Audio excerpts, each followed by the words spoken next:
Merci d'être resté parce que c'est une journée lourde et vous auriez pu vouloir avoir un peu de soleil ou aller à la manif Palestine qui est à cette heure-ci, malheureusement.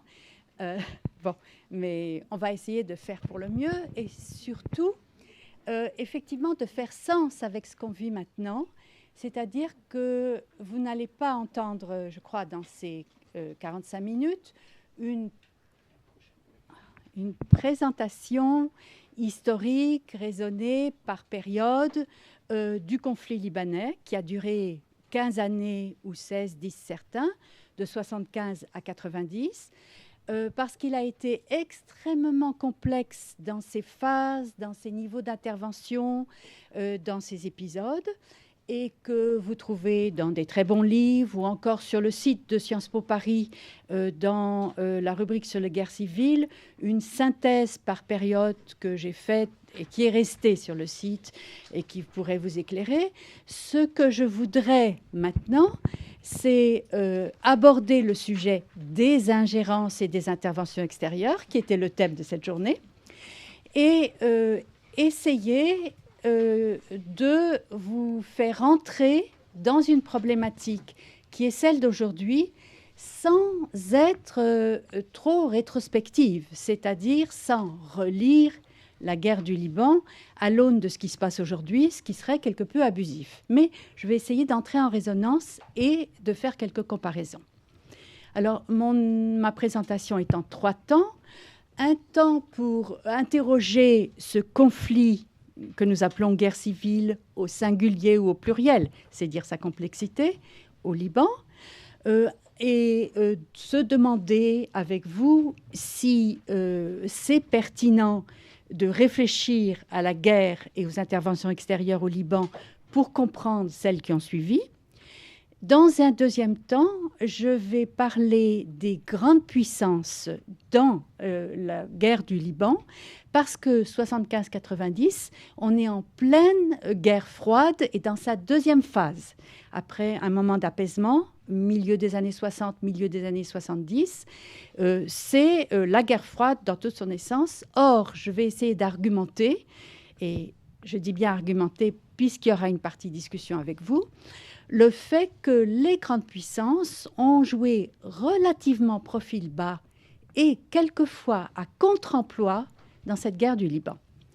Et dans un troisième temps, je vais tenter, et c'est un petit peu excessif, mais je voudrais essayer de développer une comparaison pour comprendre comment des intervenants extérieurs peuvent être caractérisés dans un conflit au Moyen-Orient, en tentant des comparaisons à partir des interventions des Palestiniens, de l'OLP en particulier, des Israéliens et de la Syrie dans le conflit libanais. Ça, c'est ma troisième partie. Alors, première partie, première question, est-ce que c'est vraiment pertinent de s'intéresser au cas libanais ? Je veux dire par là que tout le monde sait, et les Libanais en premier, que le Liban, c'est exceptionnel. C'est pas comme les autres, c'est pas comme tout le monde, c'est pas tout à fait comme les Arabes, c'est pas tout à fait comme les Occidentaux, c'est l'exception arabe, libanaise, on l'entend absolument à toutes les sauces. Mais il y a une exception qu'il faut noter très vite à propos de la comparaison avec les cas irakiens et syriens, c'est la question de la superficie, de la taille et de la situation géographique de ce pays. Ne pas oublier que le Liban, c'est de la taille d'un département français, de la Corse en gros, et la comparaison avec la Corse n'est pas sans intérêt, à bien des égards, pour le Liban. C'est aussi par le pluralisme de sa composition sociale, c'est-à-dire par cette double présence chrétienne et musulmane, à partir de laquelle a été fondé le système social, c'est-à-dire la constitution en communauté confessionnelle, 18, 19 communautés confessionnelles chrétiennes, musulmanes et juives au Liban. Et cette composition s'est articulée avec un système politique tout à fait spécifique en tout cas dans la région, mais qui a été théorisé à partir du cas néerlandais, autrichien, belge, et qu'on appelle démocratie de consensus. C'est-à-dire, en gros, un système d'entente entre les élites de chaque segment confessionnel du pays, les élites maronites, les élites sunnites, les élites chiites, les élites druzes, au sommet de l'État pour le gouverner de concert et pour contrôler chaque communauté confessionnelle et pour se partager les bénéfices symboliques et les bénéfices matériels de ce contrôle du pouvoir. Donc là, il y a bien des spécificités. Pierre-Jean Luisard, tout à l'heure, je l'entendais, c'est Hassan Salamé qui avait tenté ça en Irak, de faire migrer la formule de consensus, de démocratie de consensus libanaise en Irak en 2005, au moment de la constitution irakienne de 2005, c'est-à-dire introduire une part de confessionnalisme dans les équilibres de pouvoir. Et j'entendais Pierre-Jean Luisard tout à l'heure dire quelle tension et quelle paralysie ça avait provoqué en Irak. Au Liban, c'est une formule qui date, on pourrait dire, du milieu du XIXe siècle, le partage confessionnel du pouvoir, et qui a été constitutionnalisée dans les années 1920, à l'époque du mandat français, et en particulier par la Constitution de 1926, qui a été révisée après la guerre civile libanaise en 1990.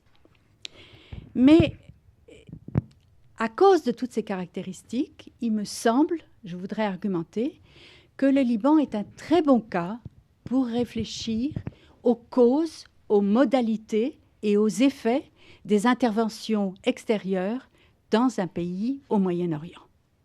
À cause de ce type de société et de ses liens familiaux, claniques, locaux, à cause de son rapport aux puissances extérieures, à cause de la situation du Moyen-Orient comme un isthme entre plusieurs continents, comme une région de passage, à cause, quelque part aussi, du rôle économique exceptionnel du Moyen-Orient comme creuset des richesses en hydrocarbures du monde.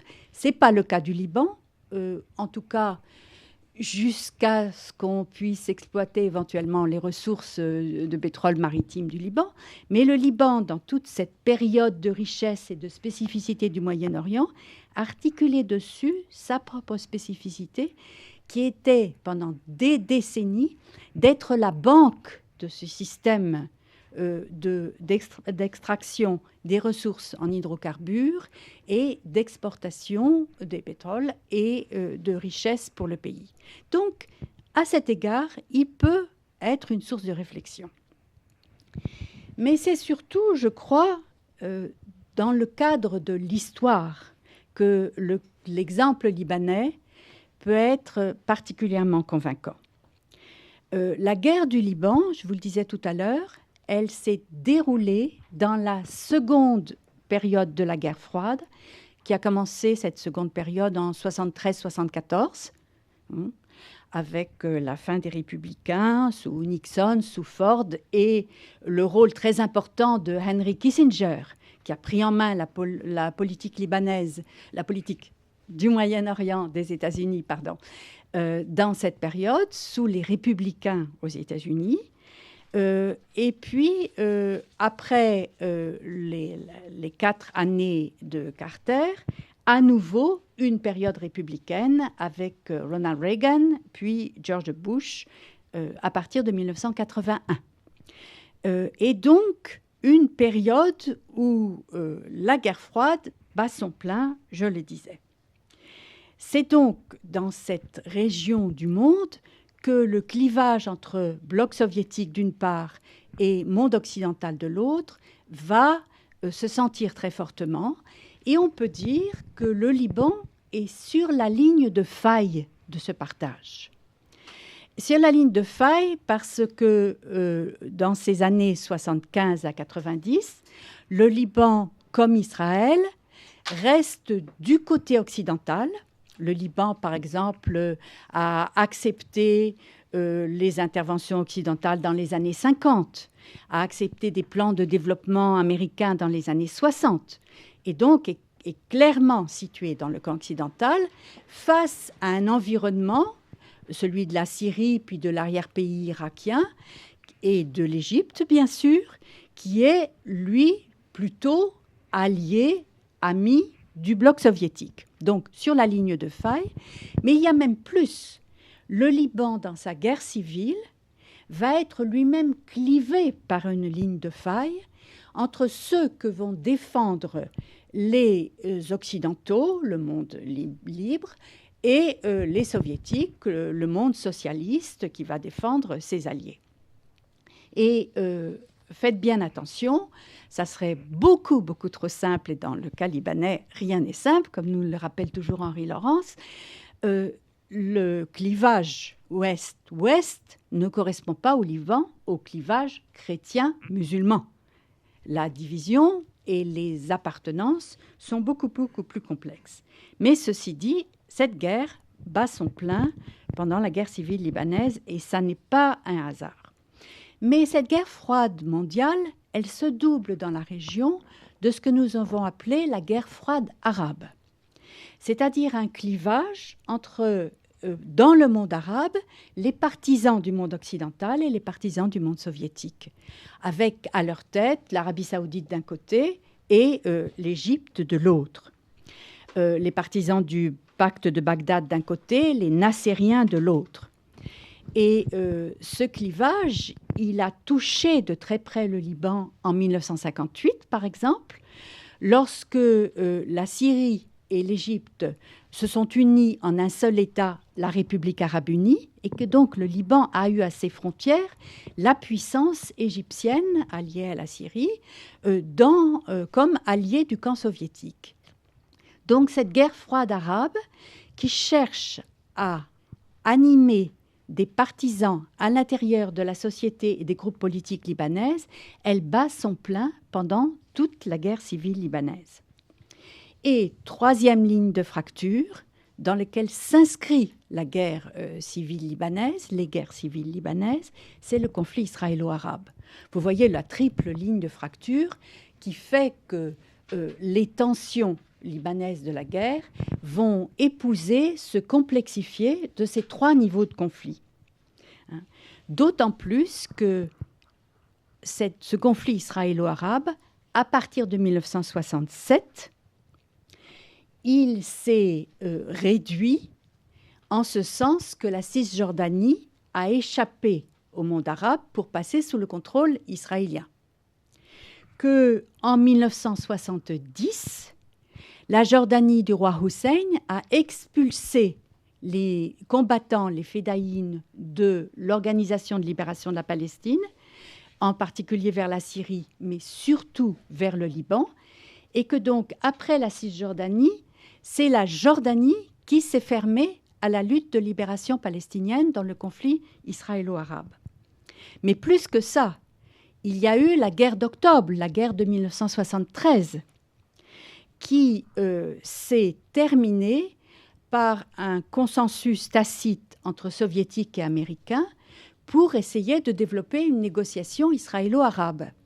Et en particulier par un accord par lequel la Syrie de Hafez el-Assad a reconnu que l'ONU pouvait jouer un rôle apaisant sur la frontière entre la Syrie occupée, c'est-à-dire son territoire de Golan qu'elle avait perdu, et le territoire du reste de la Syrie.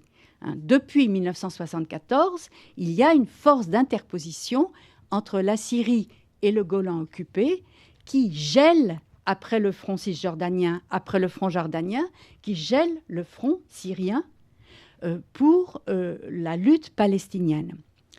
Et pour couronner le tout, au cours des années 70, c'est l'Égypte de Sadat qui va glisser progressivement dans une négociation avec Israël, des engagements progressifs, réunion de Camp David en 1978 et traité de paix entre Israël et l'Égypte en 1979. Que reste-t-il ? Vous avez la carte, vous avez la présentation dans les yeux. Il reste le territoire libanais comme champ de bataille et comme territoire de lutte pour l'OLP et les différents groupes palestiniens. Donc, plus que jamais, ce troisième conflit-là, le conflit israélo-arabe, va être une cause de mobilisation sur la scène politique libanaise. Alors, encore un petit mot avant de vous parler de mon second point, c'est-à-dire les grandes puissances.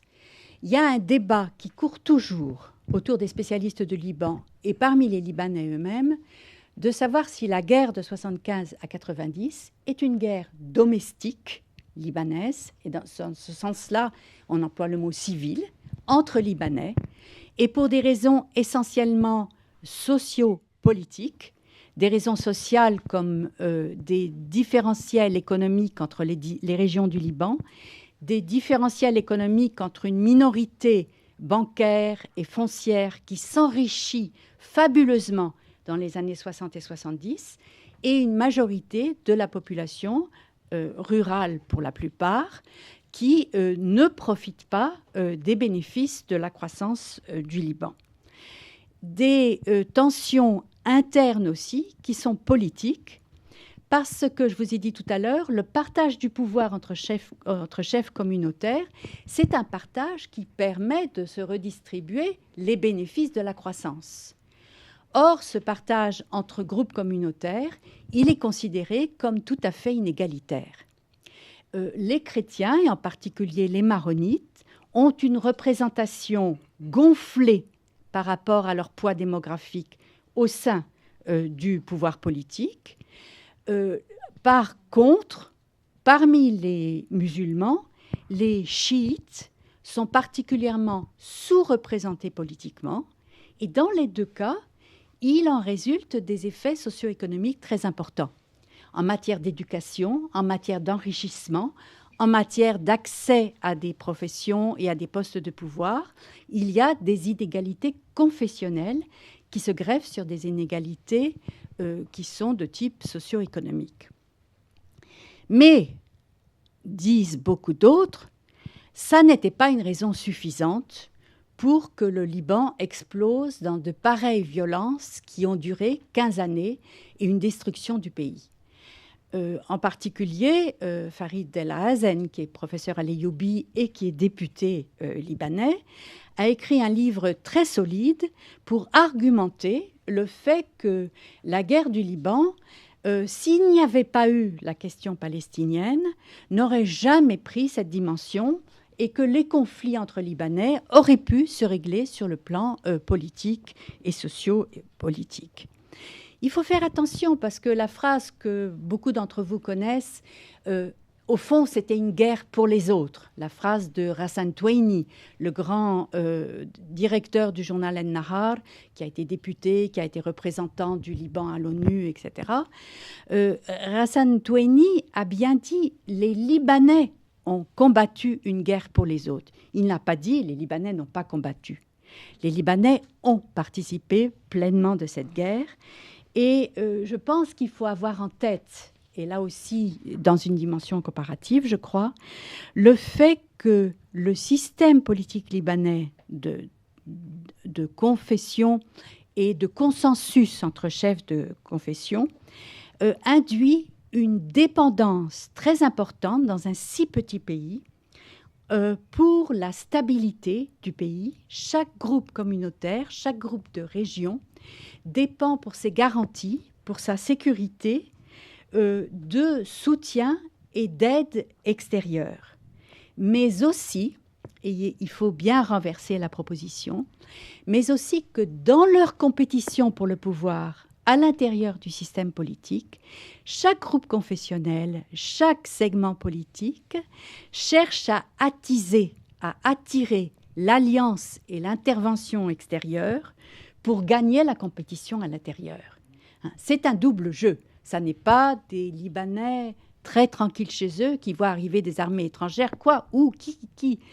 Ça n'est pas seulement des Libanais qui, incapables de s'entendre, cherchent les interventions extérieures. C'est un jeu d'interpénétration entre des conflits mondiaux, régionaux et un conflit domestique à l'intérieur.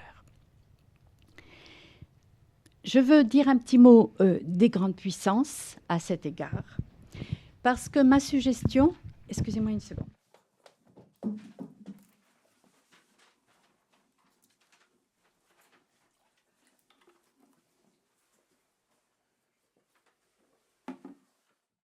Ma suggestion, c'est qu'en comparaison de nombreuses guerres civiles, les guerres yougoslaves, la guerre du Sri Lanka, etc., les guerres du Moyen-Orient qui se déroulent depuis, les interventions des grandes puissances ont été relativement limitées dans cette guerre du Liban qui a été en quelque sorte une matrice pour les guerres suivantes dans la région, et également quelquefois à contre-emploi.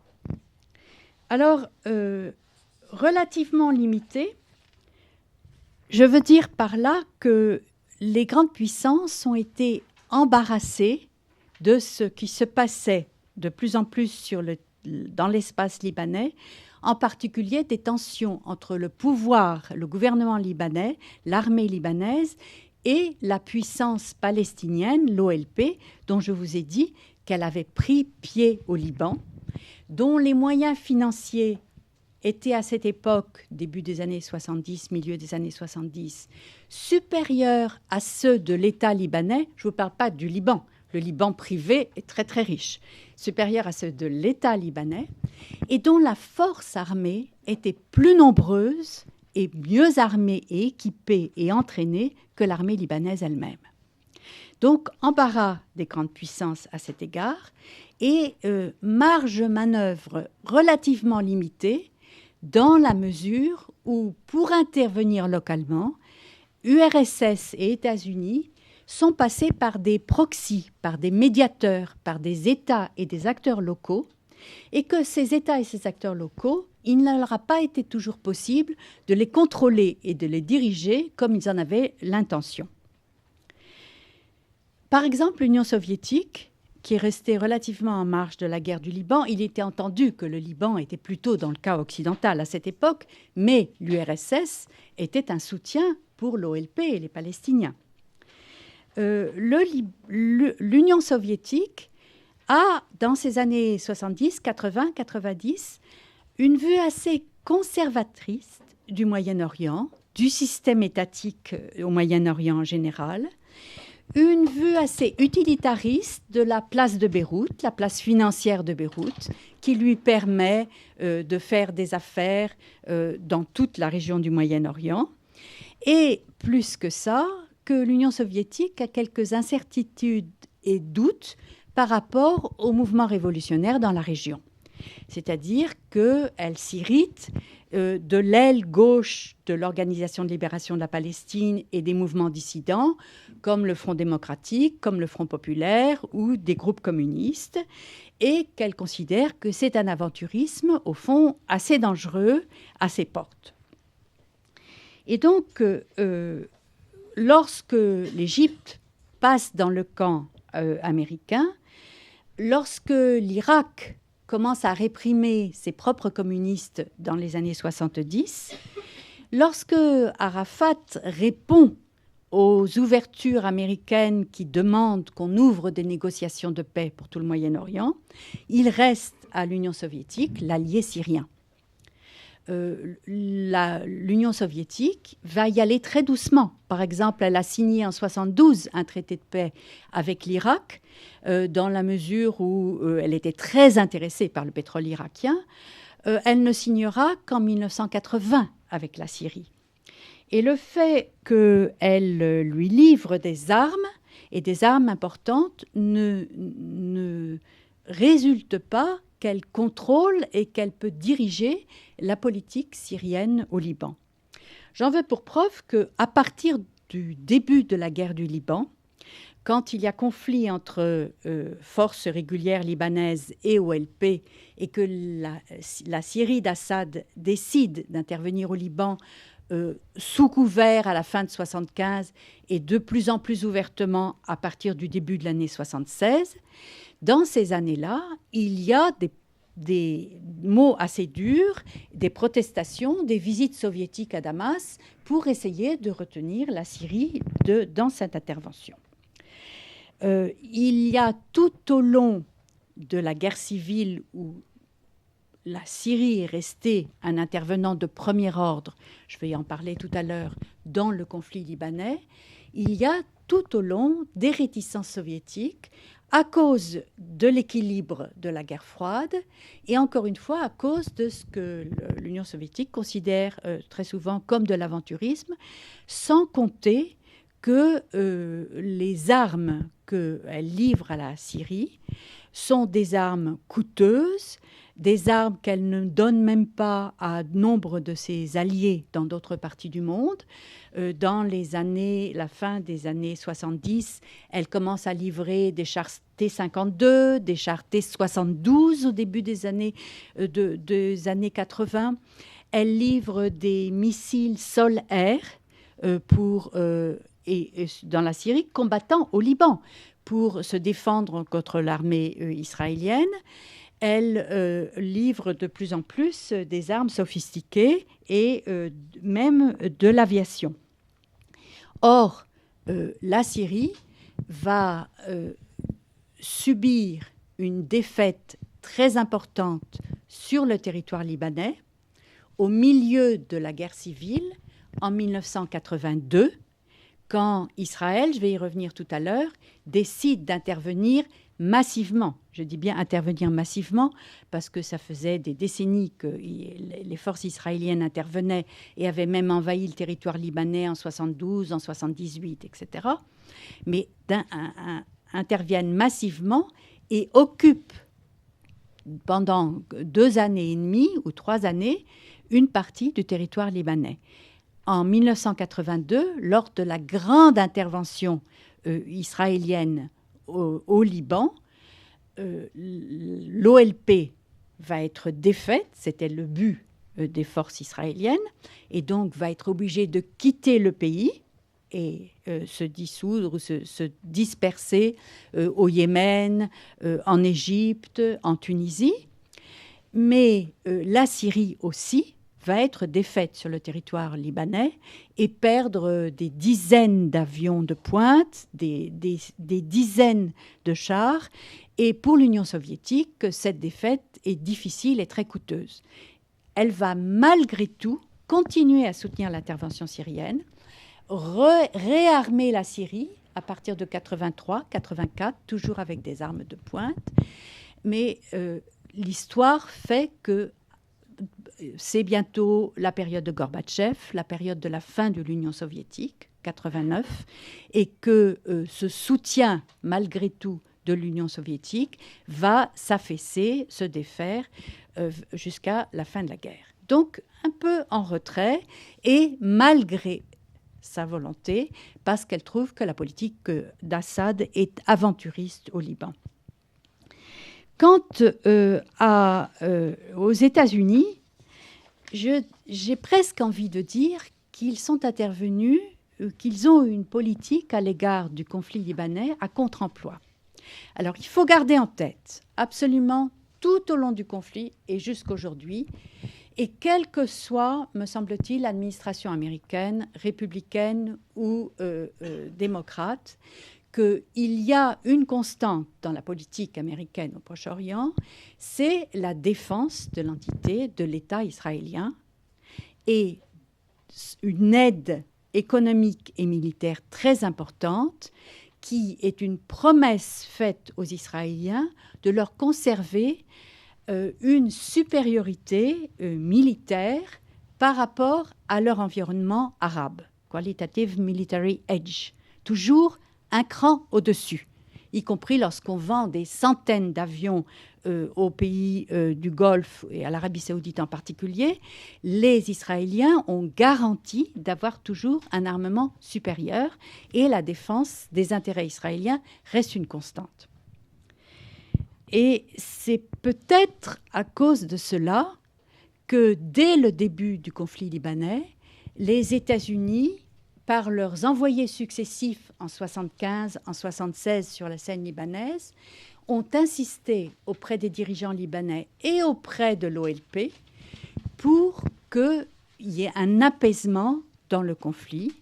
Par exemple, Dean Brown, qui est venu dans l'été 1976, insisté en disant « Nous souhaitons que le Liban soit un Liban non radicalisé, c'est-à-dire qu'il ne passe ni aux mains de l'OLP ni aux mains de la Syrie, non divisé, quels que soient les projets que puissent avoir les voisins du Liban et en particulier Israël. C'est un intérêt, disait Dean Brown, que nous partageons avec les Syriens et avec les Israéliens. Il faut garder le Liban comme un sanctuaire et apaiser la situation.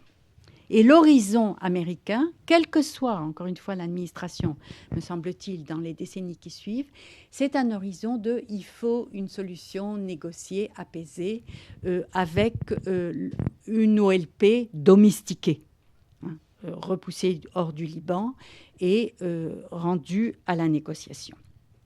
D'où, c'est pour ça que je dis contre-emploi, une véritable convergence avec la politique de la Syrie au Liban. Car que fait la Syrie au Liban tout au long de la guerre?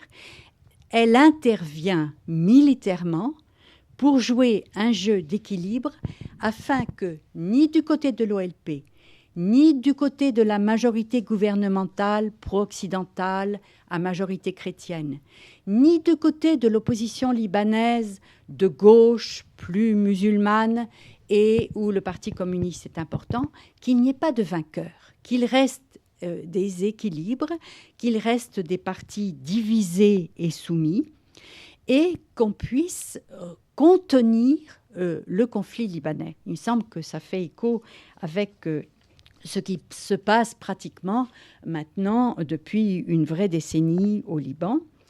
Mais en tout cas, les États-Unis ont donné un accord tacite à l'intervention syrienne militaire sur le territoire libanais dès les 2 premières années de la guerre.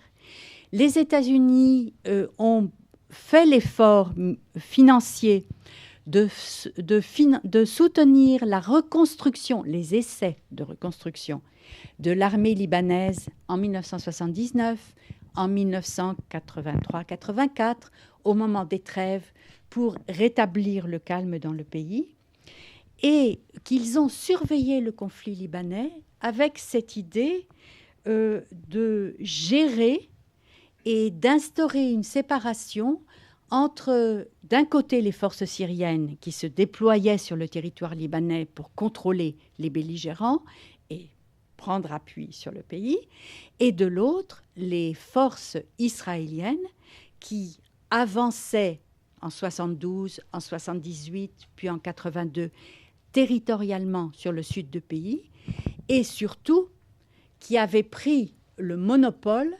du contrôle de toute la côte libanaise d'une part et du ciel libanais de l'autre. Donc, 2 forces militaires, israéliennes d'une part, syriennes de l'autre, dont il fallait éviter qu'elles ne viennent s'affronter sur le territoire du Liban.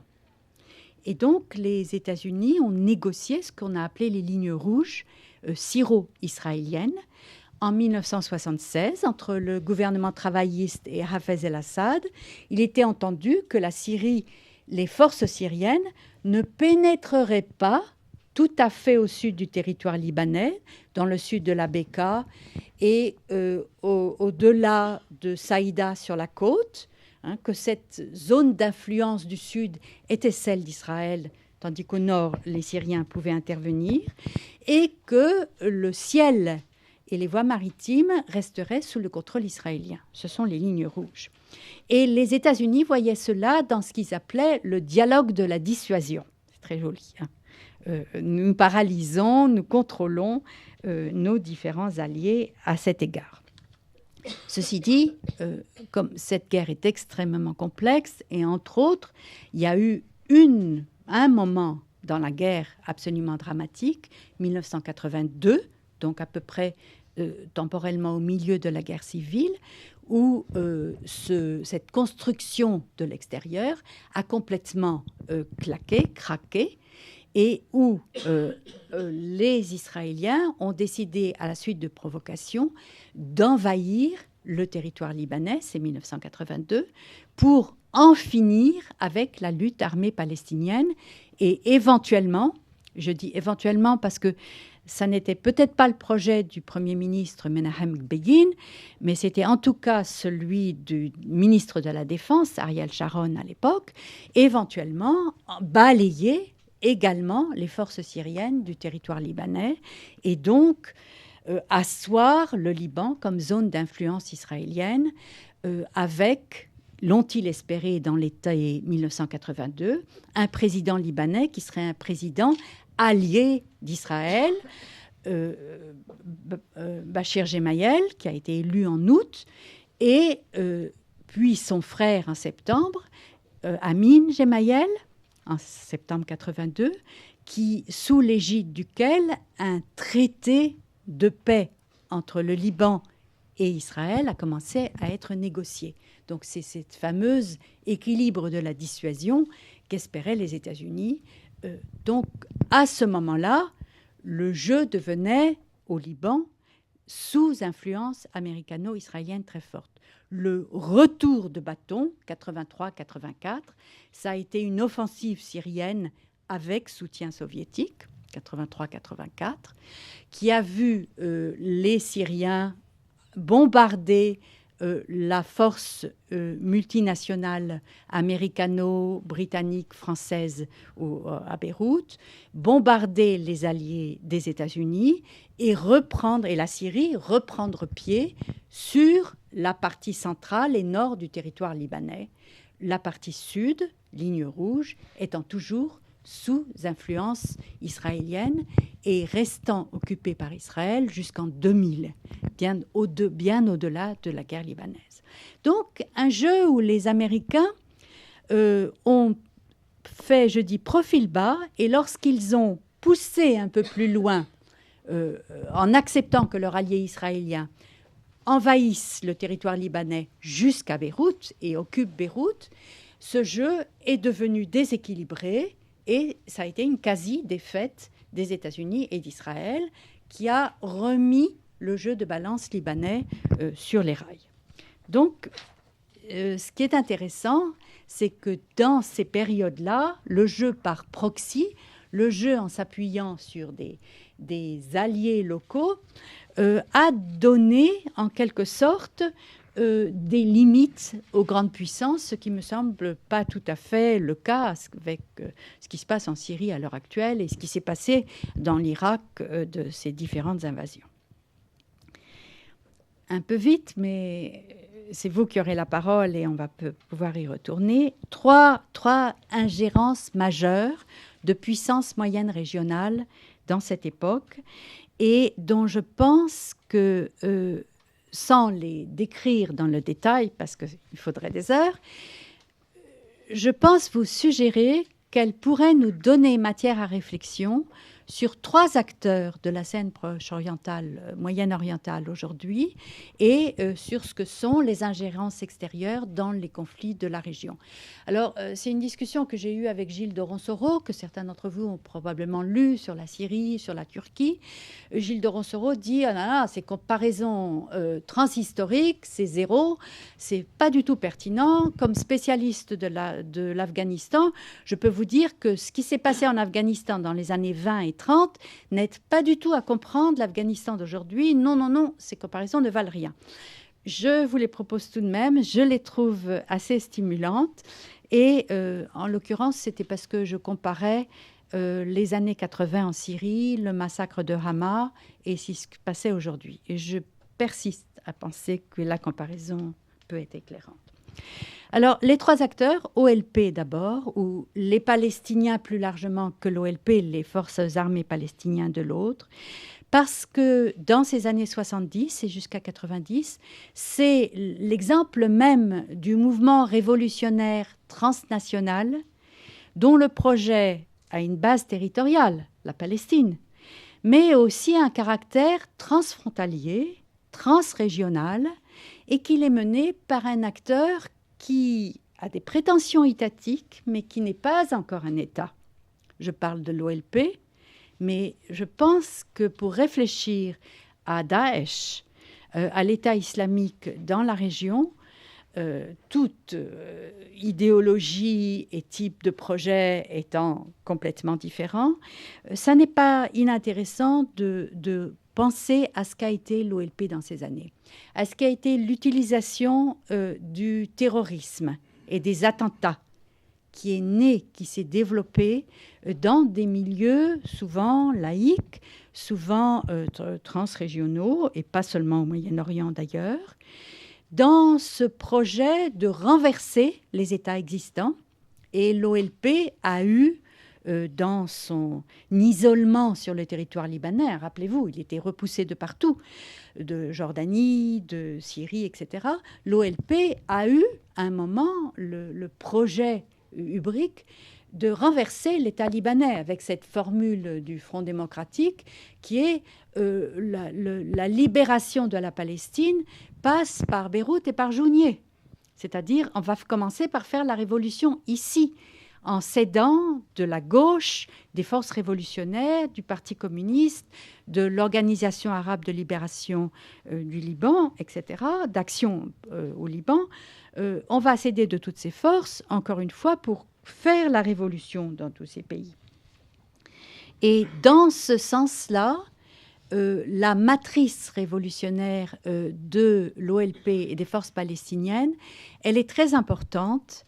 Et il n'est pas sans intérêt de savoir que dans certains mouvements palestiniens aujourd'hui, on a des héritiers de cette période-là qui sont passés à des mobilisations du côté islamiste, par exemple du côté de Hamas, ou que, par exemple, de très nombreux militants de la gauche libanaise qui combattaient aux côtés des forces palestiniennes dans la guerre civile libanaise sont aujourd'hui des cadres du Hezbollah. Le projet révolutionnaire qui maintenant, depuis les années 80, est porté par l'Iran et au Liban par le Hezbollah, est quelque part l'héritier de ce projet à dimension régionale, transnationale, qui était celui de l'OLP. Dernière remarque, la grande victime, la première victime de ces guerres à projet révolutionnaire et de la réaction très forte de la Syrie et du gouvernement libanais à leur égard, c'est la société palestinienne du Liban. Les réfugiés palestiniens du Liban, plusieurs centaines de milliers de civils livrés à eux-mêmes, dépouillés de droits civiques, de droits au travail, de droits, dans certains cas, à l'enseignement, et qui n'ont plus des cadres, puisque l'OLP s'est enfui. Et je pense de la même manière, dans le conflit syrien aujourd'hui, les grandes victimes du projet révolutionnaire de Daesh, c'est la société syrienne et palestinienne de Syrie en premier lieu. Le deuxième le deuxième acteur régional auquel je pense qu'il est indispensable de réfléchir, c'est le rôle d'Israël dans le conflit libanais.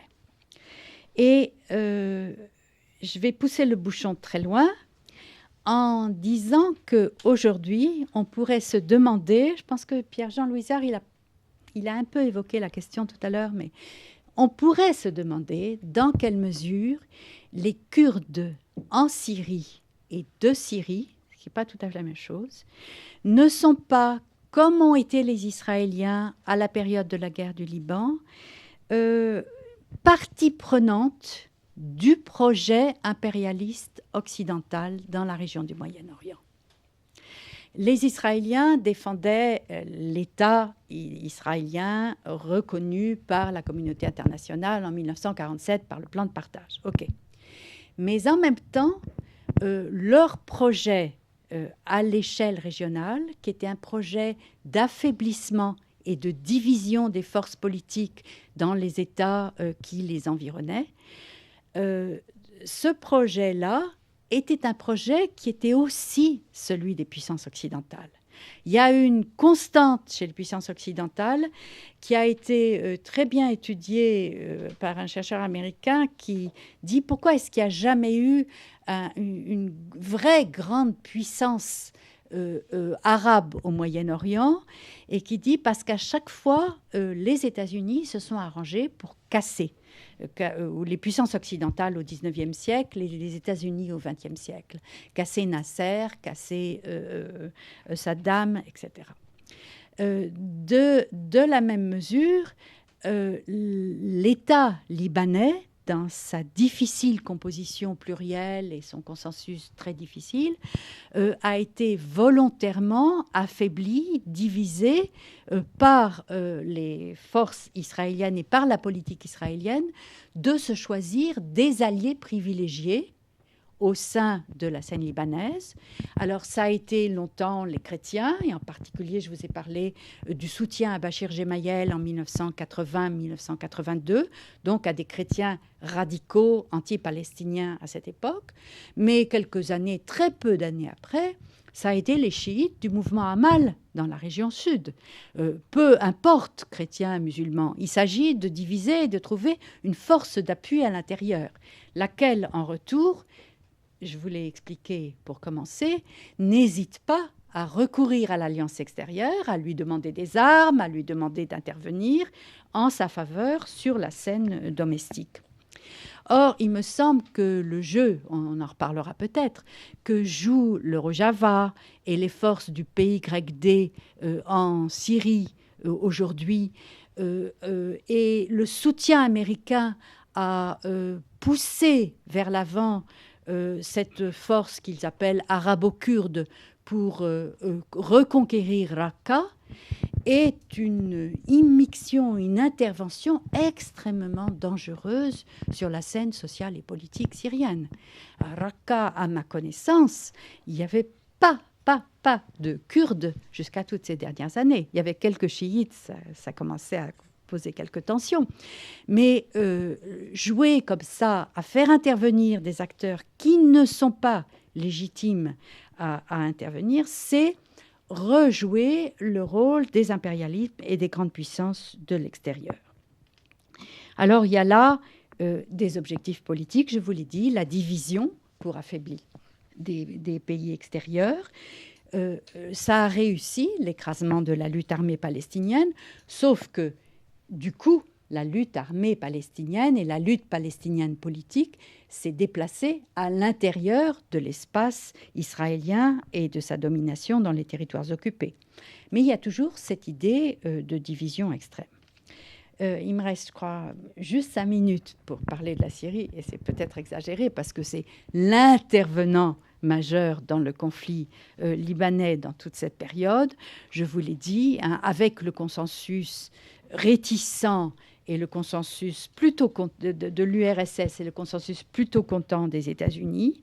Mais ce que je voudrais souligner ici, c'est à quel point la Syrie a eu une marge de manœuvre, une autonomie dans sa stratégie à l'égard du Liban tout au long de cette guerre, et je dirais même bien au-delà, puisque la Syrie n'a officiellement quitté le territoire libanais qu'après l'assassinat de Rafik Hariri en 2005, c'est-à-dire 15 ans après la fin de la guerre civile libanaise.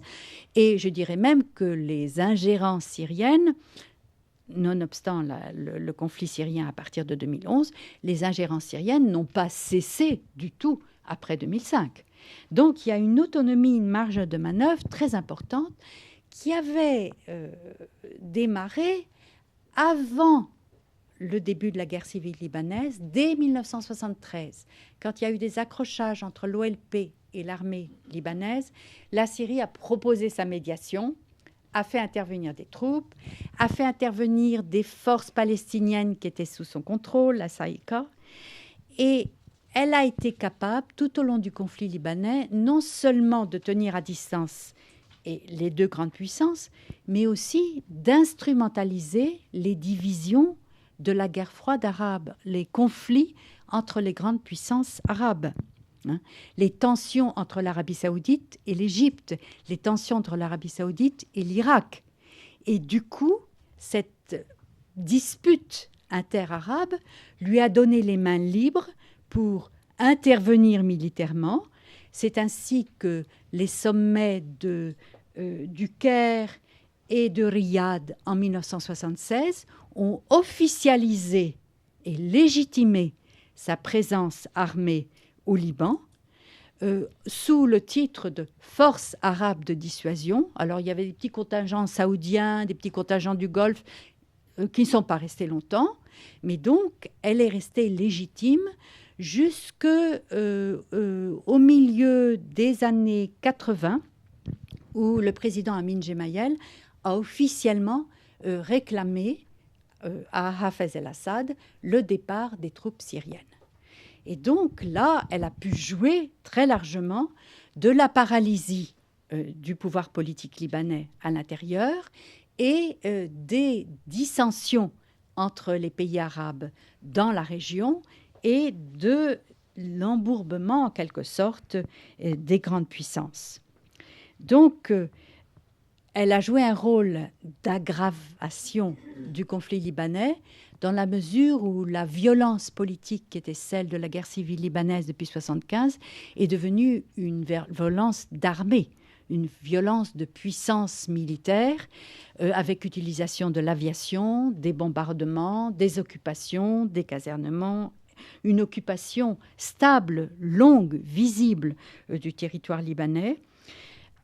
Qu'il faut bien distinguer de l'occupation longue, stable et visible d'Israël, dans la mesure où l'occupation israélienne du territoire libanais n'a jamais été légitimée par la communauté internationale, par l'ONU, par aucun pays.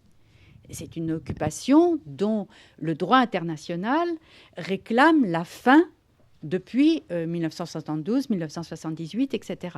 Ça n'est pas la même chose pour le cas de la Syrie. Il y a toutes sortes d'ambiguïtés et de soutiens qui font que, disons que de 1976, en tout cas légalement à 1984, la présence armée syrienne avait trouvé une couverture internationale dans le pays. Ces ingérences extérieures, elles ont bien sûr servi d'accélérateur aux conflits politiques, sociaux, aux conflits sur le partage du pouvoir entre communautés libanaises, mais elles ont aussi servi de révélateur d'un dissensus profond qui est celui de la fiction d'entente entre les groupes dirigeants du Liban pour se partager le pouvoir. Et on peut dire que si la guerre est officiellement achevée depuis l'accord de Riyad de 89 et depuis les désarmements de 90-91, c'est une guerre civile froide qui continue dans ce pays, le Liban, et avec son affaiblissement, sa destruction. Je ne sais pas si vous avez vu sur Le Monde d'aujourd'hui que Saad Hariri demande 15 milliards pour s'en sortir à nouveau. Mais ce n'est pas une question d'argent, le problème libanais.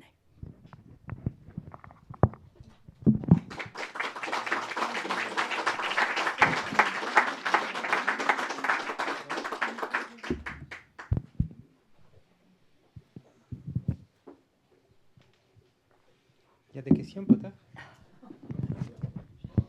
Oui, parce que j'ai pas été Vous pouvez rebondir sur votre conclusion par rapport au fait qu'Hariri demande à 15 milliards à qui? Oui. Et donc il est toujours Premier ministre, il me semblait. Il est Premier ministre, toujours, à nouveau. Voilà. Pas toujours, mais... Donc à qui il les demande et voilà, juste pour que vous rebondissiez sur le... Oui. Depuis la fin de la guerre civile et surtout le gouvernement de son père, Rafik Hariri, qui a été Premier ministre de 92 à 98 et de 2000 à 2004, les Hariri, les gouvernements libanais, mais aussi le président avec eux, le Liban, demandent à la communauté internationale, et il faut entendre le monde occidental, un soutien pour la reconstruction. Et ça a été les conférences successives, en particulier de Paris 1, Paris 2 et Paris 3, dans les décennies de Rafik Hariri, qui ont injecté quelques 20 milliards de dollars dans l'économie libanaise, avec pour effet une reconstruction matérielle, en particulier de la ville de Beyrouth, relativement moderne, luxueuse, efficace, mais qui n'a pas été accompagnée d'une reconstruction sociale du monde du travail, d'une participation, et qui s'est aussi traduite par une facilitation d'une double migration sur le territoire libanais. Je m'explique. L'émigration de la jeunesse diplômée libanaise, un jeune diplômé libanais sur 2 quitte le pays depuis la fin de la guerre civile, plus encore qu'à la période de la guerre civile, et une immigration d'une main-d'œuvre régionale, principalement syrienne, c'est le voisin immédiat le plus important où le besoin de travail était extrêmement flagrant, bien avant 2011. C'est quelque chose qui a commencé dans les années 60, l'immigration de travail syrienne au Liban. Et c'est comme ça que fonctionne l'agriculture et la construction dans ce pays.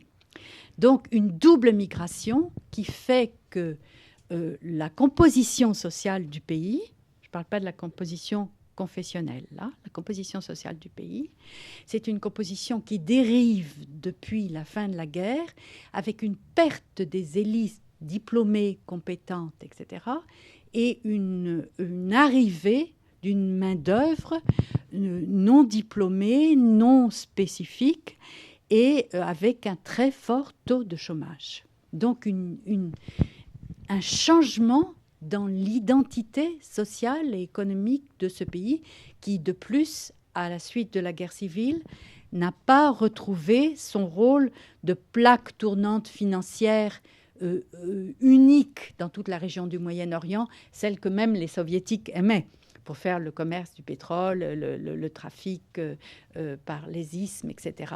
Donc, un changement socio-économique extrêmement important. Et c'est pour ça que, très brutalement, j'ai dit ça n'est pas une question d'argent seulement. La dite communauté internationale, l'ONU et les pays occidentaux ont déversé des milliards de dollars au Liban depuis le début de la guerre en Syrie. 5 à 8 milliards de dollars selon les... Et il y a des ONG par centaines qui se sont établies au Liban pour prendre en charge les réfugiés syriens, et aussi parce que dans un pays dont l'économie est paralysée, c'est un des seuls business qui marche fort. Je veux dire, c'est un travail avec des salaires, avec de l'argent extérieur, etc. Ce qui nous explique aussi que injecter de l'argent, comme on fait Paris 1, Paris 2 et Paris 3, et les réunions des Amis du Liban à Washington, à Paris ou à Stockholm dans les années 90, ça n'est pas une solution ni politique, ni encore une fois économique pour le Liban. Et il y a quelque chose d'accablant à entendre Saad Hariri reprendre, entonner comme son père, qu'il faut des milliards, et avec les milliards, voilà, cette fois, je vous promets, on va en sortir, on va refaire un plan d'éducation, un plan d'économie, un plan de... Il n'y a toujours pas d'électricité, pas d'eau, pas de... Un peu hors sujet par rapport à la guerre civile, mais depuis la guerre civile, l'eau, l'électricité, les infrastructures ne sont pas reconstruites.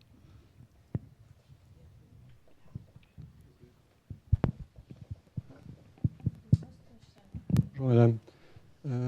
Votre approche par la pratique confessionnelle qui existait, que vous avez évoquée, apparemment au début était, enfin en tout cas je l'ai compris comme ça, des éléments d'équilibre et qui ont été rompus pour un certain nombre de raisons, indépendamment du jeu et des doubles jeux tels que vous l'avez évoqué. La question qui me paraît peut-être intéressante, c'est se projeter un peu dans le futur. En définitive, comment vous voyez, au-delà du contexte actuel, une absence d'État, en tout cas un État qui est complètement disloqué? Vous avez évoqué le problème des populations palestiniennes, etc., mais la population libanaise en tant que telle, où la trouve-t-on? Et quelle est quelque part votre lecture des ressorts démocratiques sur lesquels éventuellement il y a des possibilités, entendues au sens large, hein, la démocratie, Voilà, on peut en avoir 50 définitions. Mais comment vous voyez ça, vous, en tant que praticien de cette région du monde, praticienne, la connaissance que vous avez, est-ce qu'il y a véritablement des ressorts pour créer un peu ce vivre ensemble qui fait cruellement défaut, à la fois par rapport à l'histoire quelque part, ce qui s'est passé entre-temps, et puis qui interpelle quand même tout le monde. L'explication puissance extérieure, elle a effectivement, objectivement, un certain nombre de fondements, mais elle a aussi certainement ses limites. Je vous remercie, madame.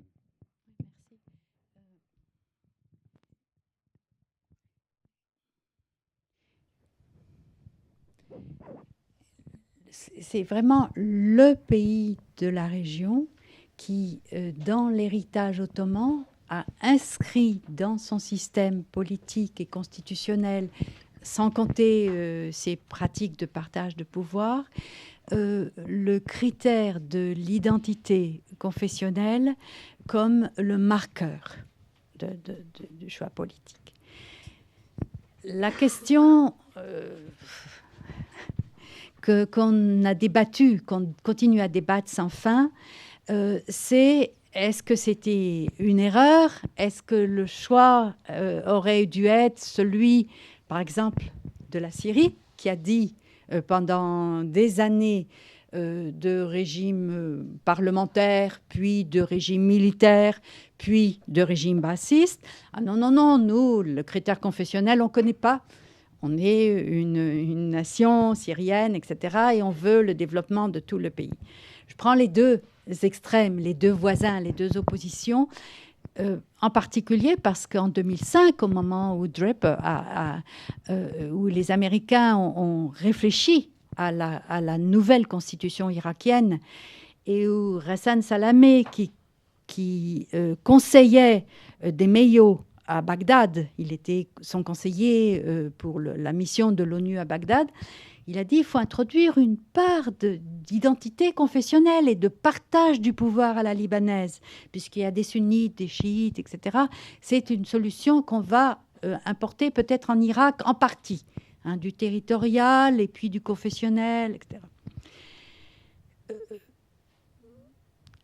Je pense qu'on est en train de se déchirer, et les pays sont en train de se déchirer autour de la validité et la non-validité de cet argument.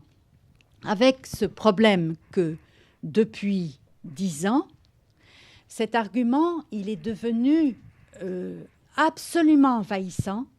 Il cache tous les autres. Il efface de véritables problèmes socio-économiques. Il ment sur les identités. Il assigne aux gens des qualificatifs, il les enferme jusqu'à ce qu'ils puissent ou ne plus sortir ou être massacrés à cause de cette assignation, etc. Donc là, on est dans une phase d'outrance et d'exagération dans la prétention du système communautaire à être un système de consensus et d'accord entre les parties qui est extrême. Et déjà, arriver, ce que Pierre-Jean Louisard disait un petit peu tout à l'heure, arriver à prendre sa distance et arriver à apaiser cette exacerbation qui est mensongère. C'est le croissant chiite, c'est les chiites contre les sunnites, c'est les chrétiens contre les musulmans, etc., qui, par rapport à la réalité sociale de chaque pays et chaque région, est absolument stupide. Ça serait déjà beaucoup de pouvoir désamorcer ça. Et disons en passant que les lectures officielles des gouvernements occidentaux, et quelquefois même de la Russie, qui craint tellement les islamistes, ont contribué beaucoup à rigidifier et à exagérer cette dimension-là. Ceci dit, cette dimension, elle existe. Les gens sont des vrais gens avec des identités communautaires. Et là, je ne parle pas de foi religieuse. Je ne peux pas y entrer, je ne sais pas, etc. Mais je sais qu'en Syrie, au Liban, en Irak, autant que je connaisse ces 3 pays, les gens appartiennent à une communauté, à un groupe familial, à un groupe de tradition, à un groupe d'appartenance, etc. Et qu'il n'est pas question de faire une croix dessus et que là, les excès dans la révolution au Liban pendant la guerre civile, de la gauche libanaise et de l'OLP, de certains groupes de l'OLP à cette période, ont été absolument contre-productifs.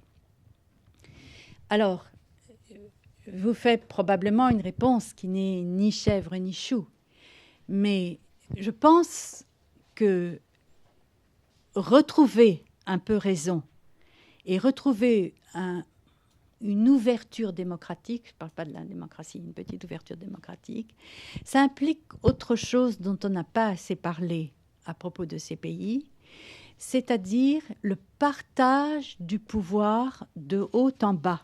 Je ne parle pas du partage du pouvoir entre groupes communautaires, ni entre pro-occidentaux et pro-soviétiques. Je parle des gens, des vrais gens, comme dit l'autre. Hein. Des vrais gens qui sont absolument, même dans les pays comme le Liban, où il y avait des votes pour les députés, pour la présidence, etc. Le vote, c'est dans ces pays-là, c'est une captation. Et après ça, c'est une récupération par des leaders pour se servir, pour dominer un groupe et, au sommet du pouvoir, rejouer le jeu de la distribution.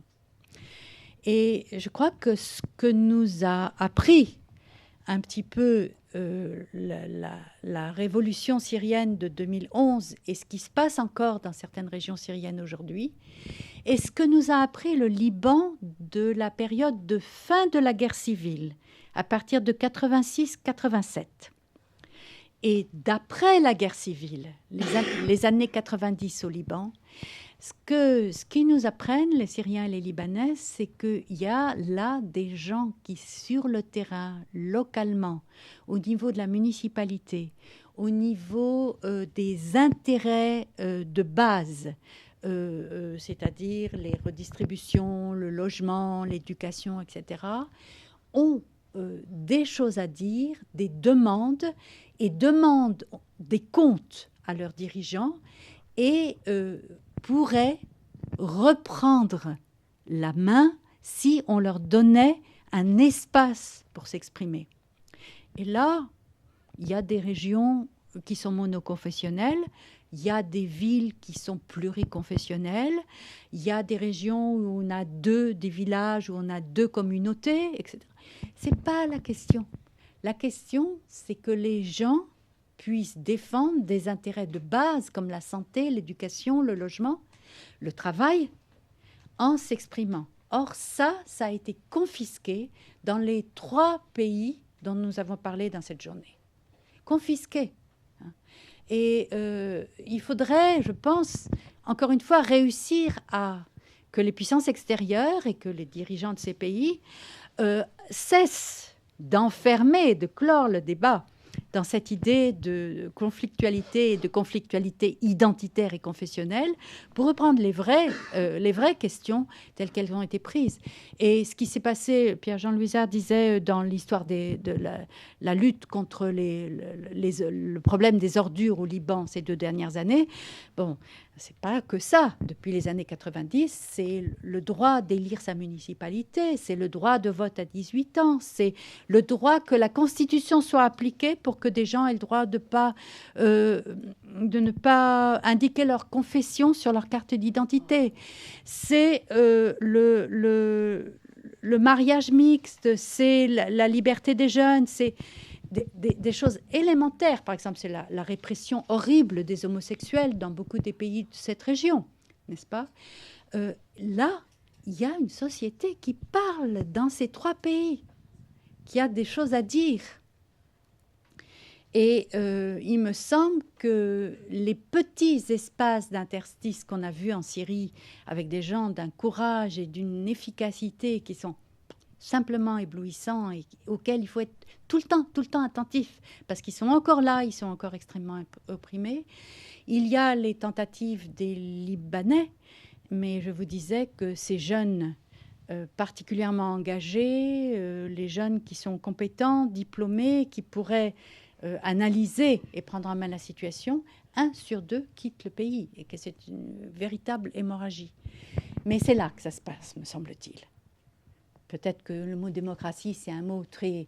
Simplement faire respecter l'état de droit, que la police ne soit pas des brigands, des petites choses assez basiques dans les 3 pays. Et ça, il y a dans les 3 pays des gens qui ont vraiment des consciences, des choses à dire, des exemples, des formations. Et il me semble que la coopération internationale et les décisions internationales restent très ignorantes de ça. Elles entendent M. Hariri qui réclame 15 milliards.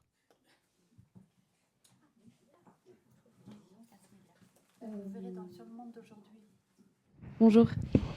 Moi, je voulais vous poser une question à propos de l'aide financière que verse la communauté internationale depuis 2013-2014, enfin depuis l'arrivée des réfugiés syriens au Liban. Oui, 2012 même. Depuis 2012, Ouais. d'accord.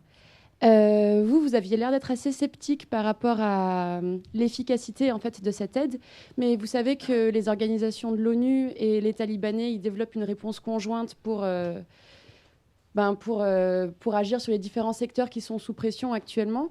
Et je me demandais, moi, si ce n'était pas aussi une opportunité pour le Liban de développer, par exemple, le secteur de l'électricité, le secteur de la gestion de l'eau, si cet afflux de réfugiés syriens, ce n'était pas aussi une sorte d'opportunité pour construire des nouvelles infrastructures et sortir un peu des blocages, justement, que vous avez mentionnés. Moi, je suis très, très pessimiste sur ce point-là. Je suis très pessimiste, d'une part parce que à l'automne, je suis allée 2 fois assez longuement au Liban, enfin assez longuement, 10 jours, pardon, c'est pas très long. Oui, par rapport à d'autres séjours. Mais enfin, c'est un pays que je connais très bien, donc je sais aller très vite. Et que j'ai été mais vraiment sidérée. Et encore une fois, en tout, j'ai vécu 10 ans au Liban, donc et j'y suis allée 100 fois. J'ai été sidérée de ce que j'ai entendu des gens de la rue et ce que j'ai lu dans la presse à l'égard des réfugiés syriens. Mais d'une grossièreté, d'une brutalité, d'une radicalité, mais le Front National est un ange à côté. Alors, bon, c'est bien de laisser la soupape et les gens parler et de savoir un peu ce que les gens pensent au fond, etc.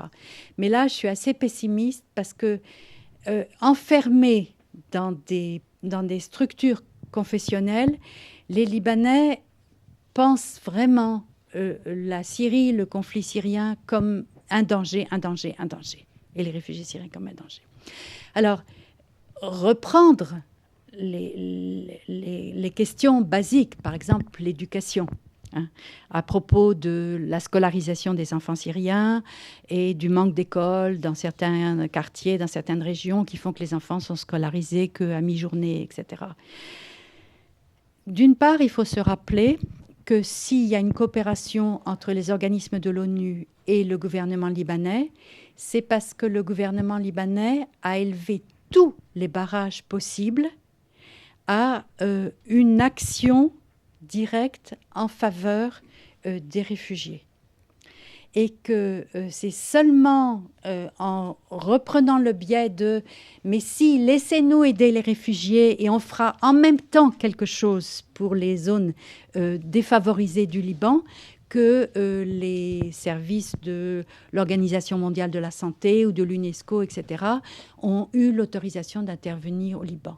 Bon, il y a, c'est vrai, un pays où il y a 4 millions d'habitants et il y a probablement 1,5 million de réfugiés en plus. C'est vraiment un pourcentage qui est absolument dramatique. Et donc que le Liban se soit réduit à ce point, approuve pas, ça, on comprend ce qui se passe. Mais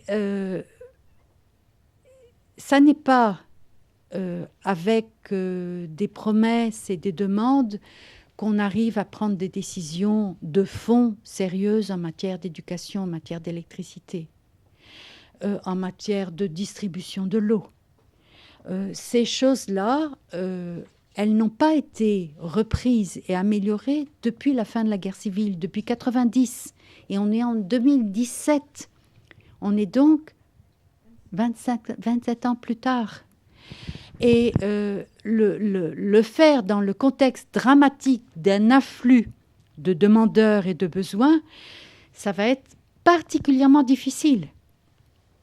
Et il me semble que le système de corruption par lequel les organismes internationaux et les ONG occidentales très nombreuses, caritatives et en particulier chrétiennes, distribuent, envoient de l'argent, provoquent un trickle-down, un égouttement, une descente, un ruissellement, pardon, et merci. Un ruissellement de l'argent dans tous les niveaux qui fait que les spécialistes vous disent c'est un quart de l'aide qui parvient véritablement aux réfugiés au moment de les aider. Bon, ça redistribue de l'argent, effectivement. Ça fait travailler, je vous disais tout à l'heure, bon nombre de Libanais. Mais il y a une certaine perversité dans ce système. Et dans le tour que je faisais en novembre dans la région du Akkar, où l'ONU a érigé un fort entouré de murs et de barrières, etc., pour les organisations de l'ONU et les ONG dans un village chrétien de la région du Akkar, du Nord Liban, une région qui est majoritairement sunnite. Dans le gros bourg chrétien, l'ONU s'est installée, a mis des barrières tout au-dessus de ces choses de l'ONU, a mis toutes les associations caritatives norvégiennes, solidaires, etc., dans le même bâtiment, la Croix-Rouge, etc., pour bien se protéger, etc. Et dans cette région-là, les gens que nous avons interrogés avec les 2 géographes avec lesquels j'étais disaient « Oh bah, c'est comme à l'époque du mandat, on est revenu, on a les Occidentaux à nouveau chez nous. » Je sais, en même temps, l'argent est redistribué, il y a du ruissellement et ils aiment mieux ça que d'être abandonnés.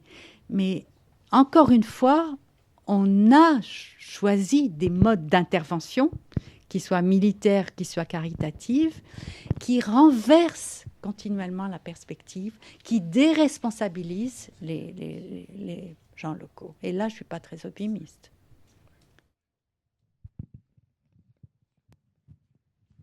C'est juste pour une petite peut-être précision. Donc c'est vrai qu'il y a beaucoup d'aides pour les Syriens qui sont distribuées au Liban.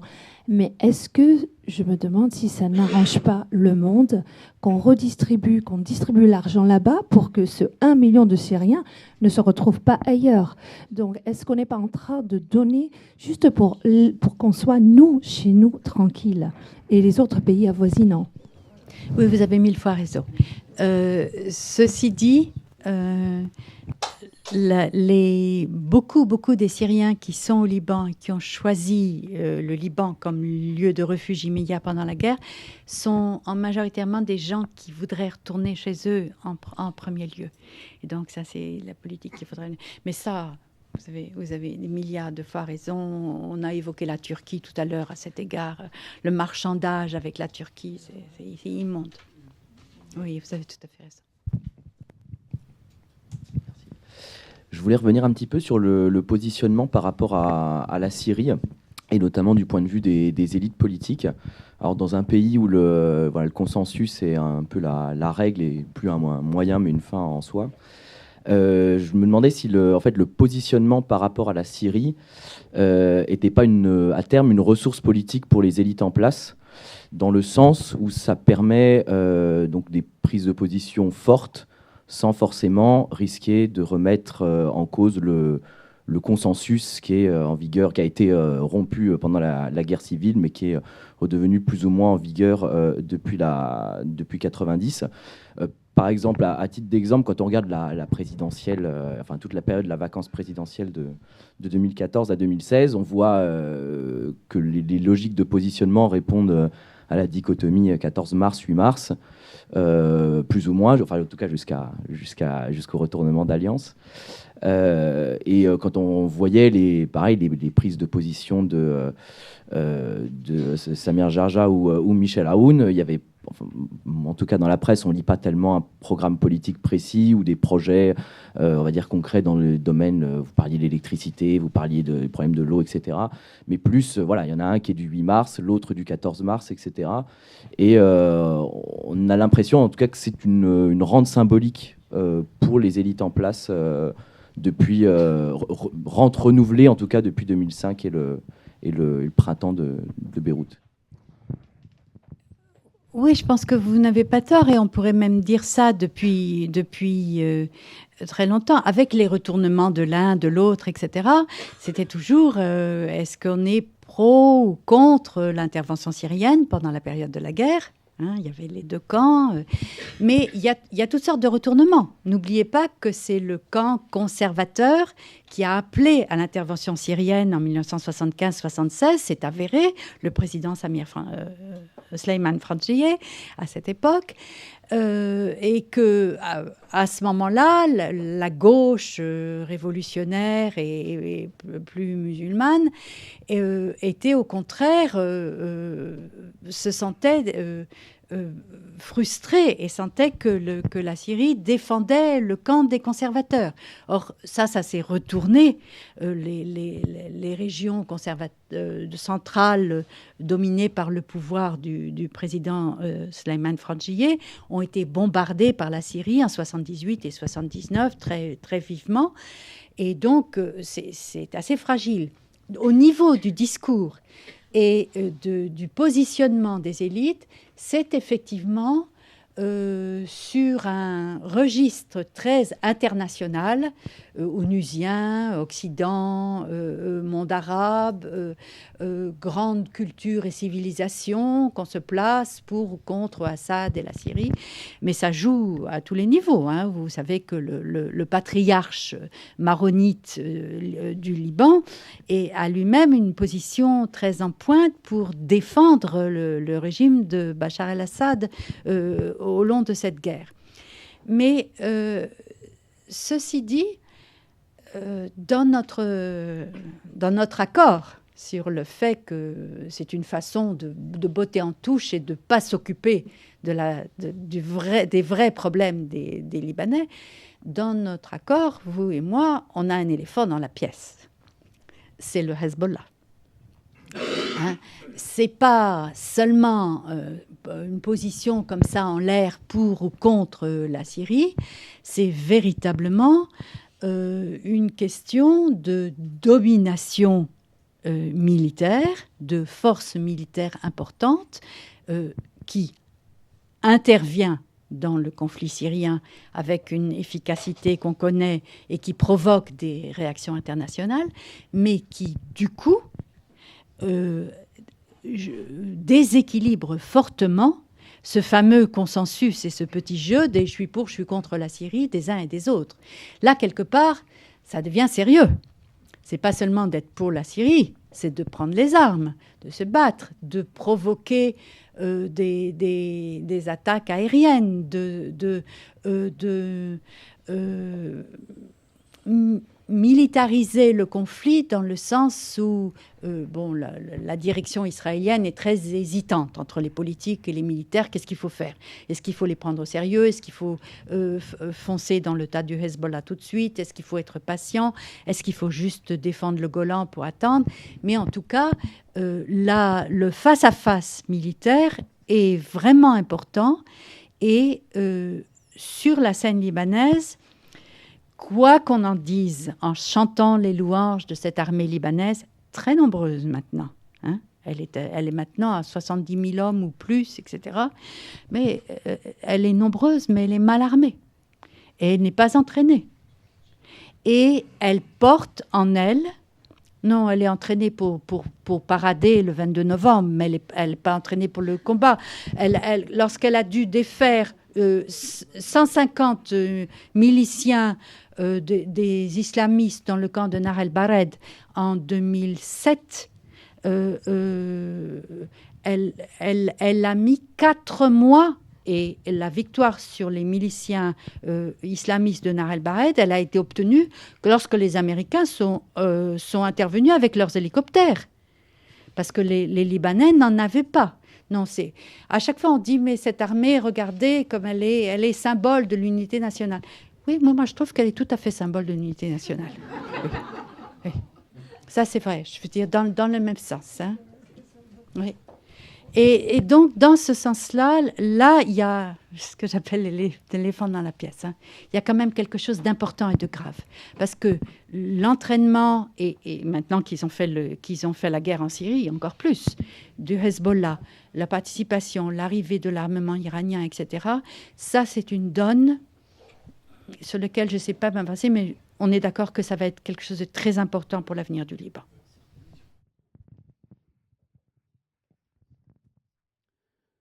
Oui, justement, je voudrais faire le lien entre cette dernière observation et le système du confessionnalisme. En fait, le système du confessionnalisme n'a de sens, ou du moins a une signification dans un contexte de défiance entre les communautés, parce qu'on s'assure qu'au moins chacune ait un minimum d'influence. Bon, comment sortir du confessionnalisme ? Eh ben, en fait, le principe est relativement logique. Ce serait que des différentes forces politiques se mettent d'accord sur un plan, disons, de long terme, de 15 ans, en disant, voilà, hein, on va fixer comme objectif, disons, d'élever le niveau général d'économie, de réduire les distances entre les communautés, parce qu'on sait très bien que les chiites sont, en gros, nettement en dessous des autres, que dans les autres, il y a de grosses inégalités. Bref, on met en place un système de long terme qui va être vérifiable par étapes et qui va créer une confiance suffisante pour, disons, évoluer vers un système qui se débarrasse du confessionnalisme. Sauf que beaucoup de Libanais disent, en fait, nous, on ne peut pas le faire parce qu'on est complètement surdéterminé par la région. Et le rôle du Hezbollah est bien là. C'est qu'il y a cet aspect militaire, mais avant qu'il y ait l'aspect d'intervention en Syrie, il y avait un rôle financier par le biais de l'Iran. C'est-à-dire qu'un système d'aide aux chiites, qui est financé par l'Iran, un système communautaire qui effectivement, donc autrement dit, chacun, en un sens, critique le système, mais fonctionne dans le cadre de ce système. Alors, où est-ce qu'on va chercher les forces politiques qui pourraient changer ça ? Alors, vous avez dit, ben, c'est au niveau local, il faudrait partir du niveau local. Bon, ça risque d'attendre longtemps. Et le fait que le rôle extérieur du Hezbollah soit si important, j'en prendrai l'exemple avec le retournement d'Aoun, qui effectivement a été chassé en 90 avec perte et fracas et qui maintenant est président de la République libanaise. Voilà. Alors, je voudrais apporter un peu de nuance et de complément à votre propos qui rend assez bien compte de la situation. En partant d'une première remarque, l'idée qu'il faut rééquilibrer parce qu'il y a des communautés qui sont moins bien traitées que d'autres, et vous avez nommé les chiites, est une idée, pardon de vous le dire, qui est un petit peu dépassée maintenant par les réalités socio-économiques. Vous connaissez, je crois, très bien le Liban.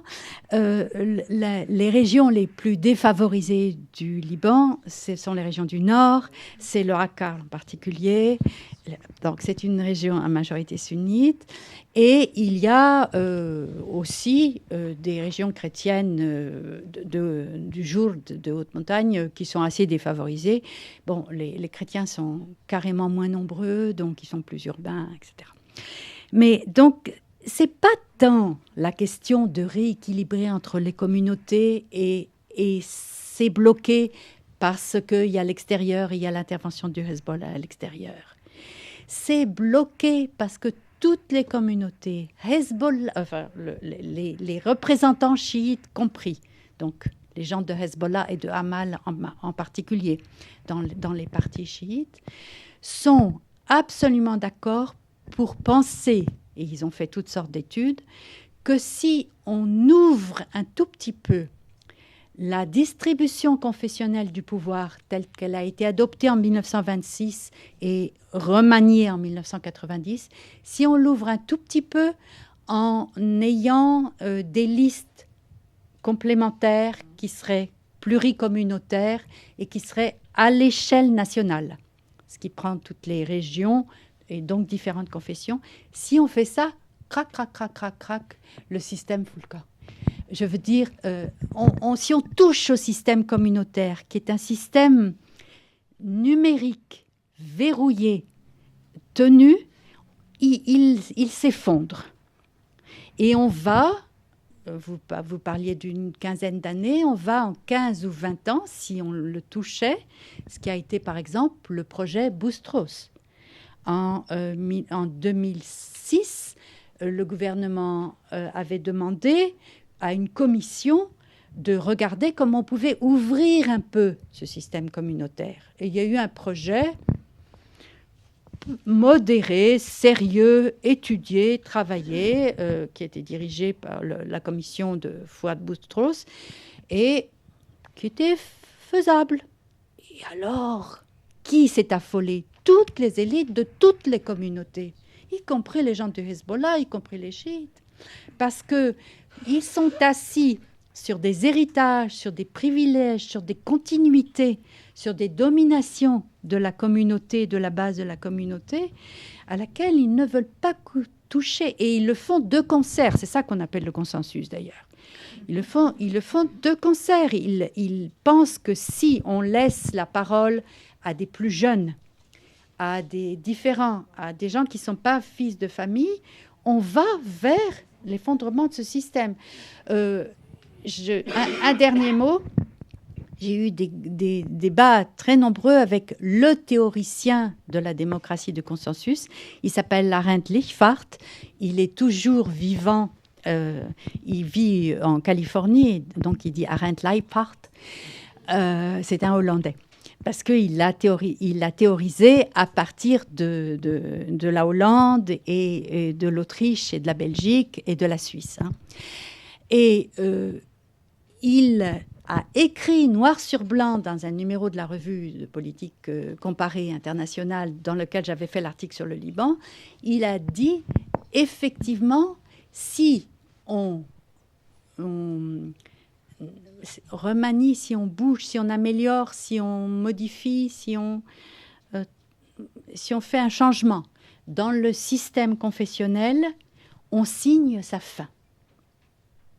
On le fait. Il va se détricoter peu à peu. C'est lui-même qui a réfléchi sur tous ces pays, qui théorise et qui prône le consensus entre groupes, entre segments, n'est-ce pas, entre flamands et wallons, etc., qui a voulu appliquer ça en Afrique du Sud en disant c'est merveilleux, c'est l'Afrique du Sud multicolore. Il a pendant 5 années, il a dit il faut transporter ça partout. Il dit ce système-là, on ne peut pas le toucher. Et c'est encore un autre éléphant dans notre pièce, alors celle-ci dans la vôtre, c'est que ce partage communautaire entre élites, il a été fait sur la base d'un recensement démographique qui date des années 30, 1932, et qui est complètement dépassé, obsolète. Et si on essaye en disant il faudrait rééquilibrer un petit peu, les chiites ne sont pas 18%, ils sont quand même près de 30% en gros de la population, c'est le détricotage. Et c'est ce qu'on répond toujours. Alors, vous voulez la révolution? On répond à la société civile. Vous voulez donc la révolution? Vous allez voir.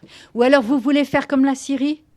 Nier les communautés et avoir un leader unique et autoritaire qui devient un tyran?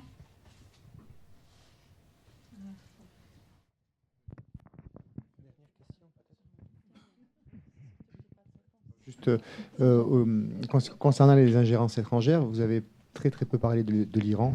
Alors peut-être que durant la période 75-90, l'Iran était plus ou moins absent, je ne sais pas. En tout cas, aujourd'hui, ça me semble que c'est un des acteurs principaux. Donc voilà, pour que vous en disiez peut-être quelques mots. Et c'est vrai que là, vous avez répondu. On peut se poser la question du retour des combattants du Hezbollah lorsqu'ils reviendront de Syrie, armés, entraînés. Voilà.